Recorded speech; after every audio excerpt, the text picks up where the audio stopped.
எட்டி தொடும் வயது இது ஒரு வெட்டுக்கத்தி போலிருக்கும். அதிசயம் என்னவென்றால் அதன் இரு பக்கம் கூறியிருக்கும். கனவுக்கு செயல் கொடுத்தால் அந்த சூரியனில் செடி முளைக்கும். புலன்களை அடக்கி வைத்தால் தினம் புது புது சுகம் கிடைக்கும்.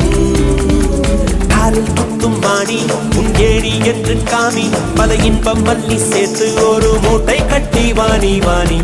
பழ பழக்கிற பகலானி, பட படக்கிற அகலானி, அனல் அடிக்கிற துகுலானி, நகலின் நகலானி. மழை அடிக்கிற முகிலானி, திணற அடிக்கிற திகிலானி, மணமணக்கிற அகிலானி, முள்ளா மலரானி.